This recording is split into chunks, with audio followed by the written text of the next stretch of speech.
ত্রিপুরা রাজ্যের চা শিল্পকে আরো এগিয়ে নিয়ে যাওয়া।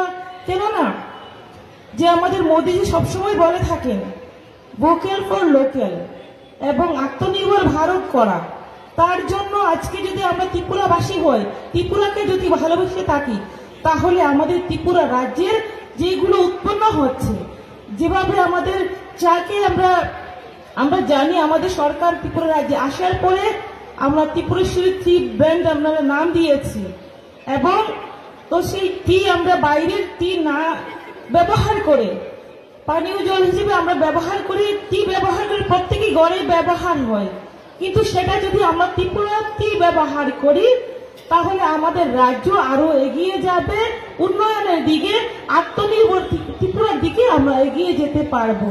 পাশাপাশি আমি বলবো যে আমাদের ত্রিপুরা রাজ্যে বললে যে আমাদের সরকার আসার পরে যে যে স্কিম চালু হয়েছে সেই বিগত দিনে ছিল না, যেভাবে আমাদের তিনকুড়া আলোচনা করেছেন মুখ্যমন্ত্রী চা শ্রমিক প্রকল্প, সেই বিগত দিনে কোনো চিন্তাধারা করা হয়নি কিভাবে চা শ্রমিকদের ডেভেলপমেন্ট করা যায়। তাদেরকে যদি আমরা ডেভেলপমেন্ট করতে পারি, তাদেরকে যদি সুযোগ দিতে পারি, তাহলেই তো আমাদের টি ডেভেলপমেন্ট হবে। তো তার পাশাপাশি আমি বলবো এটা একটা ভালো দিক, আমাদের সরকার আসার পরে আমাদের চা শ্রমিকদের গুরুত্ব দেওয়া হয়েছে, অনেক বঞ্চিত ছিল, আমরা সুযোগ দিতে পেরেছি।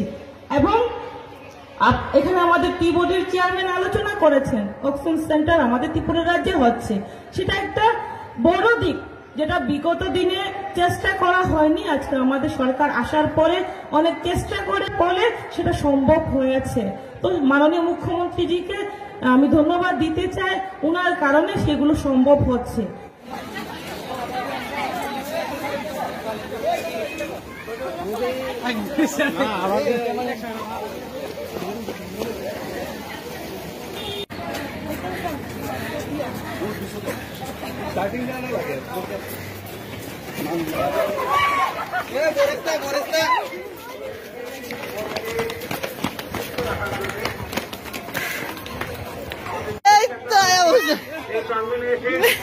এই দৌড়ের পরিসমাপ্তি ঘটবে।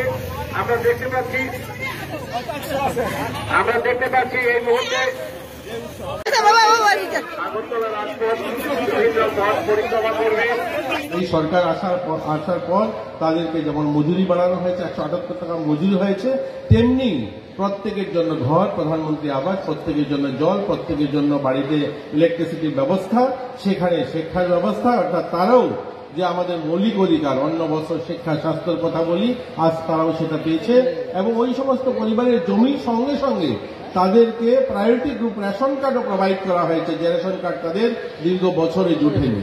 তো আজ আমরা আশা করতে পারি ওই সমস্ত শ্রমিকের দ্বারা, ওই শ্রমিক যারা বাগানে থাকেন তাদের দ্বারা আমাদের চা উন্নয়ন হবে, এবং চা আজ আমরা আমাদের ভারতের আন্তঃরাষ্ট্রীয় স্তরেও আমরা যে স্বপ্ন দেখছি যে এই চা পাতাটাকে ভালো কোয়ালিটির চা পাতা আমরা ত্রিপুরা রাজ্যে উৎপন্ন করতে পারবো, এবং চা ইন্ডাস্ট্রিজ এগিয়ে যাবে, সেটা সম্ভব হবে যখন শ্রমিক বেঁচে থাকবে, শ্রমিকের জীবনমান উন্নয়ন হবে। আর সেই দিশাতে সরকার কাজ করছে, ত্রিপুরা চা উন্নয়ন নিগম সেই দিশাতে কাজ করছে।